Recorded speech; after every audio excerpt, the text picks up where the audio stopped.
So Steve, what a first month it's been for you at Leeds United. You've seen protests against the chairman, a failed takeover bid by the fans, one perhaps waiting in the wings, a winless streak at Ellen Road extended and then ended, and a West Yorkshire derby victory.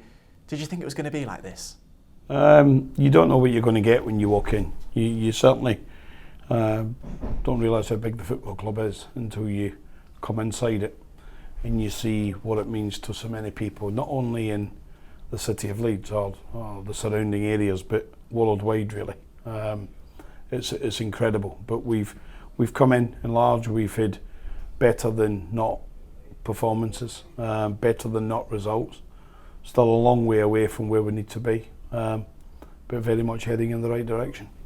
Takeover saga seems to be continuing. Steve Parkin's been linked to taking over Cellino's share.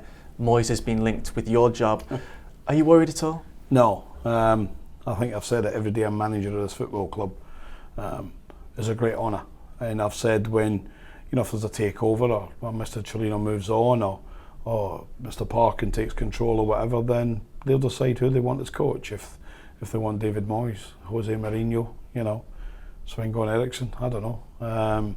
What I do know is they'll never have a coach who'll care and give more than I will. Doesn't mean they get the best. But that's a decision that lies with others. I'm at the end of that scale. And it's the same as players in the dressing room. I control their destiny. Others above me are entitled with their investment and their experience and wealth of how they want to do things. They should be allowed to do it. When you were appointed as head coach here, we spoke to some of the fans. They were a bit worried that you weren't the right fit for Leeds United. They quoted things that you supposedly said about the club. Did you ever say those things? Is that true? No, it's nonsense, and I know it was nonsense. It's why none of the national media ran with them, because I'm told it's very easy today to bring a picture up, someone put a quote on there and said he said that on this date. Just absolute scandals. I made it absolutely clear when I joined, before I joined this football club, one of the fixtures when Rotherham United, my previous club, got promoted to the Championship, one of the first fixtures I looked for was not Sheffield Wednesday in a game across the road. It was against clubs like Leeds United, who were known to me from being a wee boy in Glasgow when they played against the club I love, Glasgow Celtic, in the 1970, 140,000 people at Hampden. After the win at home to Cardiff, your first as Leeds boss, you made gestures towards the South Stand. It seemed to be very well received. What's your relationship like with the fans now, do you think? Well, I think the fans will find out in time, whether they believe it now or not, that they've got a coach that gives it everything they've got. I've moved into the city already. I don't live in Manchester. I don't want to live in Manchester. I live where I work. I have to live and breathe it. I have to feel what the local people are thinking. I did in Rotherham. I moved into Rotherham. I had to feel every step of the journey, good and bad. And in football, there's a lot of down days. So when you have the down days, you have to learn from them and learn to heart like the local supporters do. And I have to learn to hurt like the Leeds fans do. But if you get Steve Evans as a manager, then that's how he lives. Let's talk about the squad now. You seem keen in every press conference to state that you want to bring in your own players, really put your stamp on Leeds United. How far away is this squad from being a challenger to promotion, to getting in the Premier League? 3 players maybe. This is a good squad here. And they've got some terrific players. Some weren't playing very well before we arrived, but the one thing that they had was great ability.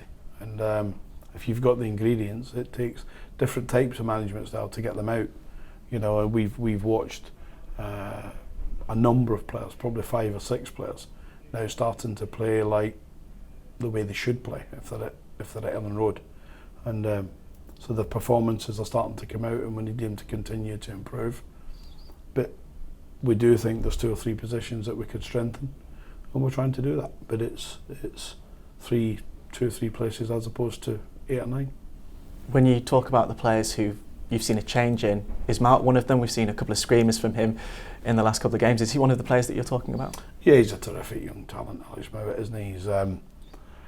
His confidence was very low. Angelucci's confidence was very low. Silvestri's confidence was very low.